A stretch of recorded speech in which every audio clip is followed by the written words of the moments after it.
Magandang araw sa ating lahat. Sa panahon ngayon, napakahalaga ng pagkakaroon ng kaalaman sa tamang paraan ng paggawa ng pananaliksik. Hindi lang ito simpleng sulatin, kundi isang proseso ng pagtuklas, pag-aaral at pagpapalalim ng ating mga ideya. Kaya naman, narito ang pangkat-4. Sa aming iuulat ngayon, tatalakayin natin ang mga kabilang na hakbang mula sa paghahanda ng balangkas hanggang sa pagsulat ng final na sulating pananaliksik na makatutulong sa atin upang maging matagumpay ang ating pagsulat ng akademikong gawain. Sisimulan natin ito sa pang-anim na hakbang. Paghahanda ng winastong balangkas o final outline. Dito, nasusuring mabuti ang inihandang tentatibong balangkas upang matiyak kung may mga bagay pang kailangan baguhin o ayusin. Sa tuwing tayo ay gagawa ng plano, di ba may mga detalye yon na tinitingnan natin kung may kailangan pa ba tayong baguhin o ayusin sa planong ating ginawa? Pati na rin sa tuwing tayo ay magsusulat ng research paper, pati na rin ng mga essay. Di ba tinitignan natin kung may mga kailangan pa ba tayong ayusin or baguhin o idagdag sa ating essay na ginawa? Sa paggawa naman ng outline, mas magiging ready ka sa tuwing may biglaang reporting dahil alam mo kung paano masasagawa ito na maayos at alam mo kung paano ito gagawin ng maayos. Ngayon naman, talakayin natin ang pang-7 hakbang. Ang pagsulat ng bogado o sa wikang Ingles ay go draft. Mula sa inyong iniwastong balangkas at mga card ng tala, maaari ka nang magsimulang sumulat ng iyong bogado. Tandaan, ang isang salitang panaliksik ay dapat magkaroon ng mga sumusunod. Introduction. Napapalooban ng mga ideyang matatagpuan sa kabuuan ng sulat. Introduction.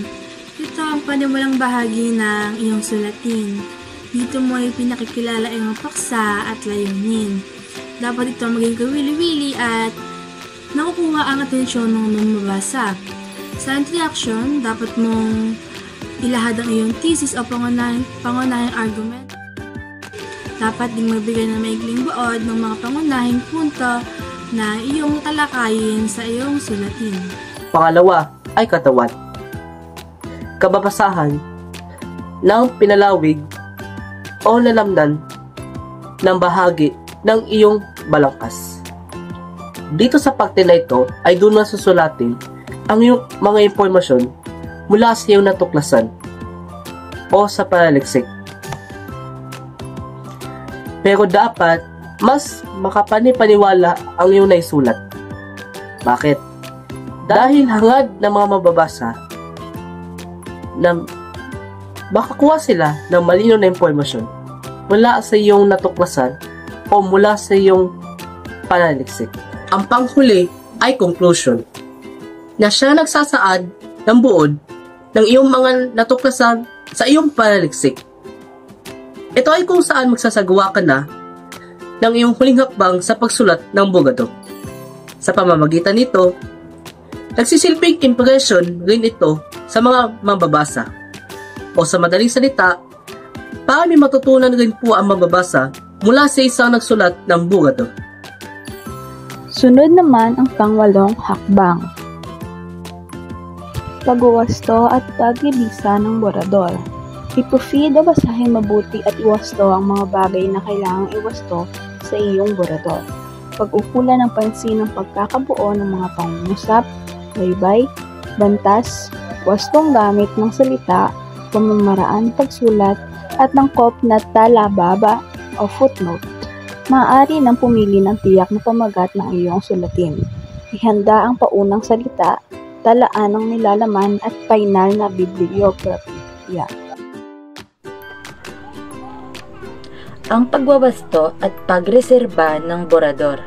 Sa madaling salita, kailangan mong i-check o i-proofread ang borador at siguraduhin na tama ang mga bagay tulad ng pagkakagawa ng pangungusap, baybay, bantas, at iba pa bago ito magwakas. At ang panghuling hakbang. Pagsulat ng final na sulatin, pananaliksik. Pagkatapos ng pagdaanan at isagawa ng mabuti ang naunawang 8 hakbang, ngayon ay nakakatiyak ka na ang isang mainam na sulatin, pananaliksik, type ito gamit ang format na ibinigay ng iyong guro. Ang pagsulat ng final na sulatin, pananaliksik, ay ang huling yugto ng paggawa ng pananaliksik. Dito pinagsasama-sama ang lahat ng bahagi upang mabuo ang kabuuang papel. Sa bahaging ito, inaayos at sinusuri ang nilalaman para masigurado ng tama, malinaw at maayos ang pagkasulat.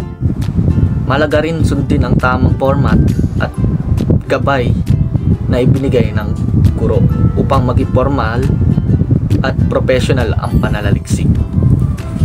Dito rin ginagawa ang pag-proofread at pag-edit upang matiyak na walang mga pagkakamali sa grammar, spelling at data. Sa madaling sabi, ang hakbang na ito ay ang pagpapaganda at pagsasaayos ng buong pananaliksik upang ito ay maging formal, maayos at handa sa pagsasubmit o pagtatanghal.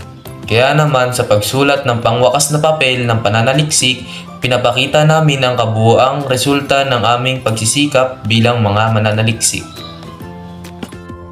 Kaya naman, may natutunan ba kayo sa amin? Dito na nagtatapos ang aming reporting. Maraming salamat sa panonood.